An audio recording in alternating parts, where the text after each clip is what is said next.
Imagine you're a candle like this one. A candle that exists outside of time and space. A candle that burns, that enlightens, and a candle that warms the environment, both inside and outside. This is what I would like to talk about in this video. You don't see me in this outfit very often. It's an outfit across space and time, an outfit that dates back 150 years at least. And this is not an outfit that I put on for Carnival or Halloween, but to talk about what is true. What is true in our hearts and what is true for each and every one of us on the path to knowledge, we could say. Have you ever found yourself in a dreamlike state or during nighttime, during one of your dreams, experiencing something that doesn't quite fit, doesn't quite belong to this day and age? Have you ever found yourself, so to speak, in a dream state when you were going about the day, feeling that the things you experience did not quite resonate with you? Feeling that to some extent you felt an outsider, feeling that you were not be able to relate to others, or that others did not really understand you, did not understand where you're coming from, did not understand your perspective.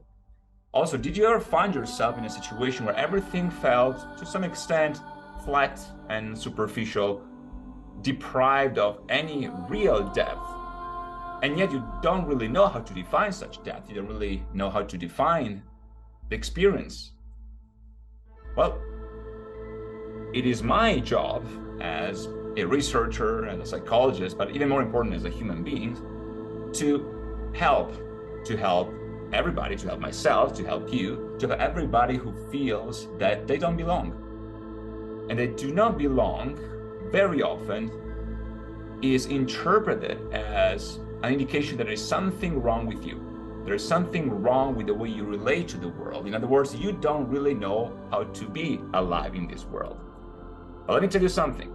This sense of discomfort, this sense of crisis that you might experience is actually a good indication that your heart is in the right place. We could argue, in fact, that if you do not belong, so to speak, just as this outfit does not belong in this day and age, and it's precisely why I decided to shoot this video at the beginning of this year, it's not so much about the fact that you do not fit and you need to change. It's also not about the fact that you should expect the world to change to meet your needs.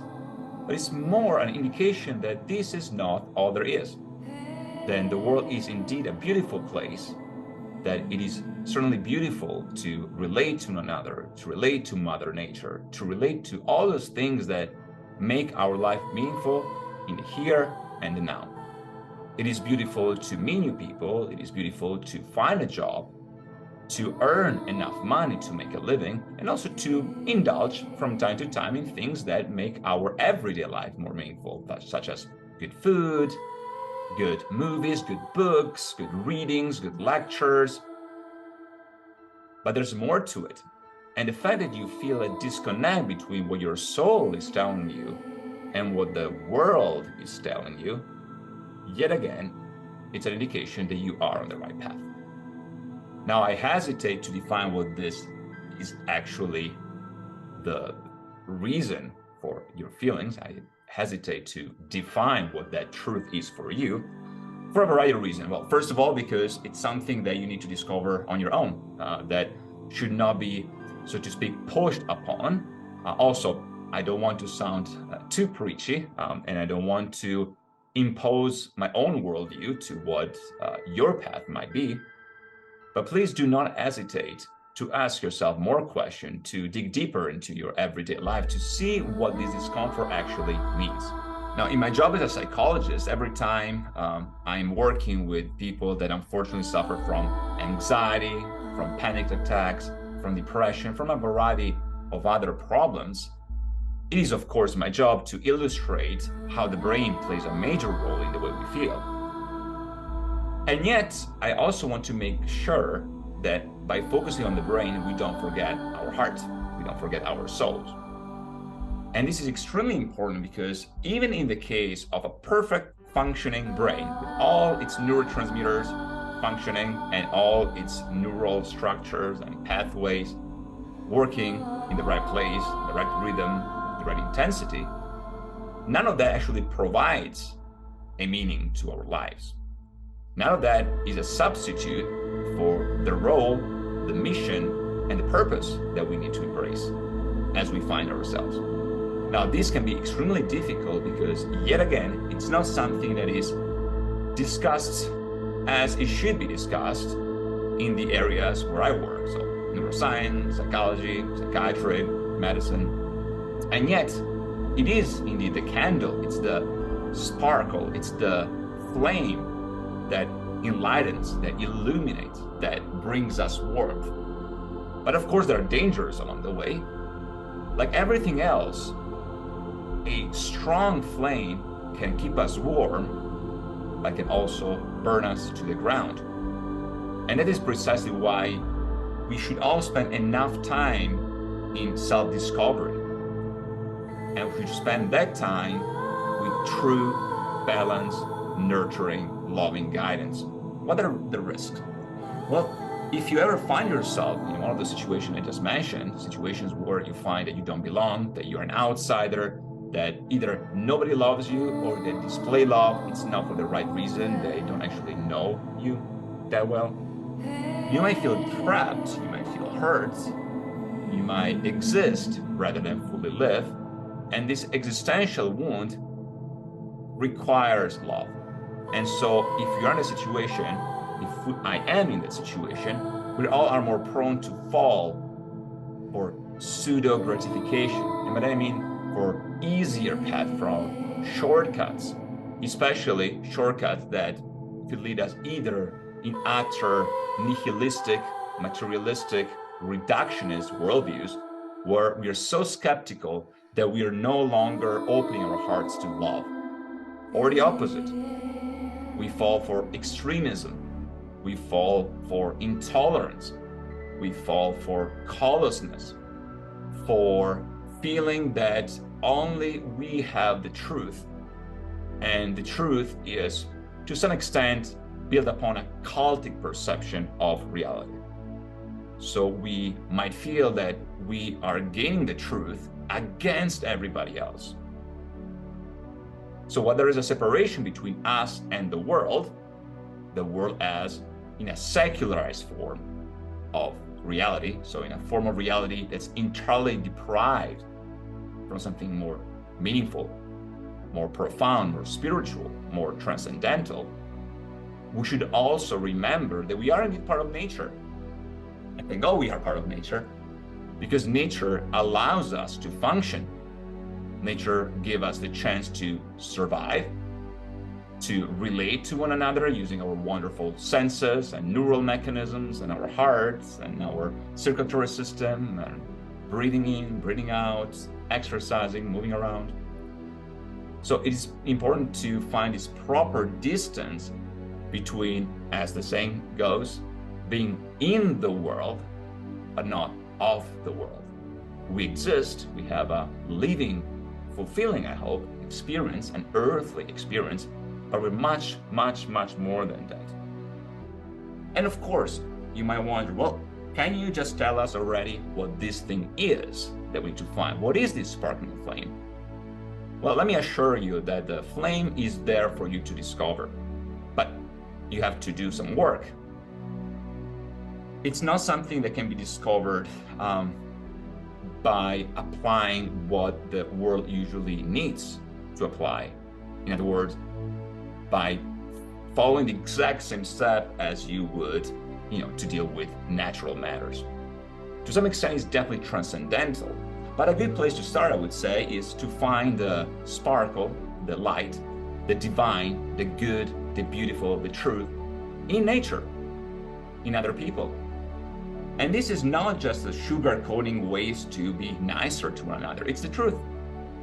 And so we need to train our eyes, the eyes of our heart, the eyes of our soul, to find the beauty in one another, because that is exactly what we're meant for. We're meant to love. We're meant to discover love. Theologians would even say that we are meant to find, relate, and love God, the divine. But if this word doesn't resonate to your soul, at least it doesn't resonate to you right now, that's not a problem. The important thing is to understand that there is more to the world. And whatever you define as this divine sparkle, for the time being, it's probably a good start. Now, there are other risks, and the other risks are connected to associate these divine sparkles to things that are actually not divine. There are trickster things, to some extent, that are very shiny, but they're also empty. In the worst case scenario, they will empty your soul. They will sell a temporary pseudo happiness in exchange for the truth.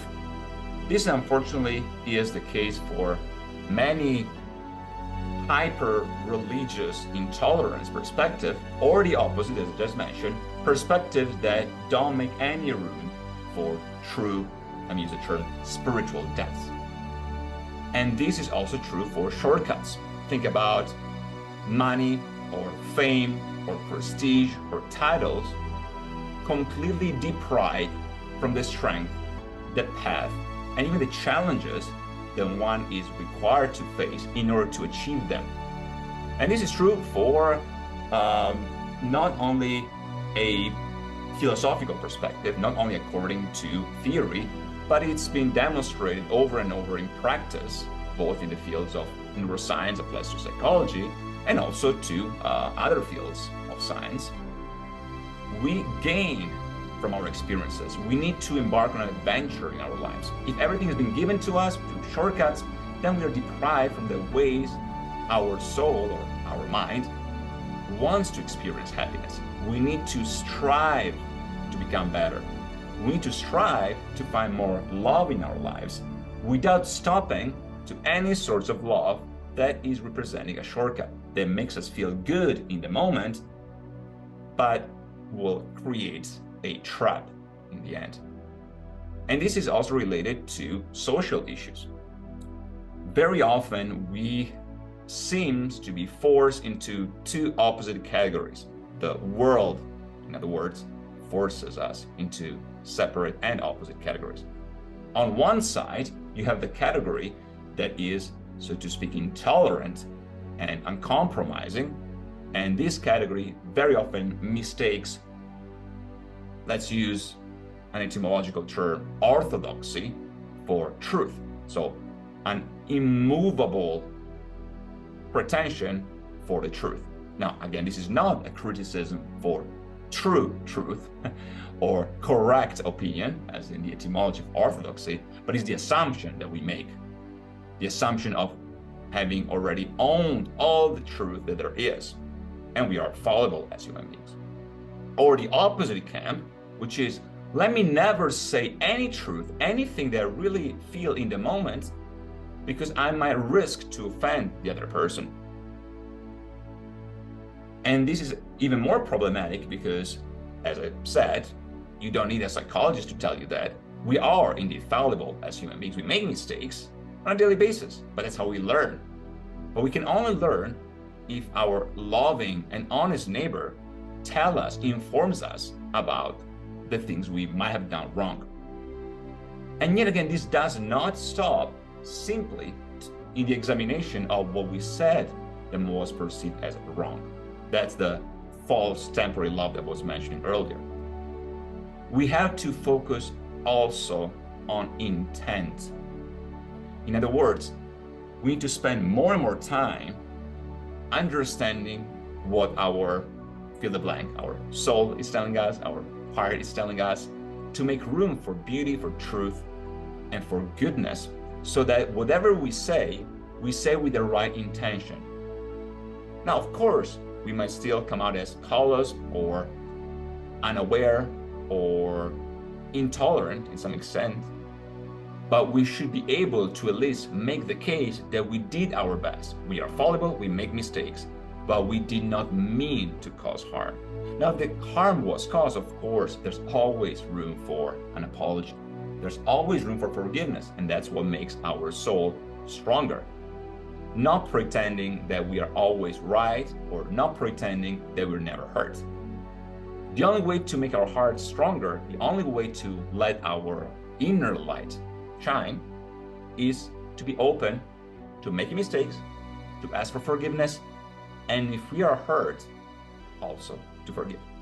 Thank you very much.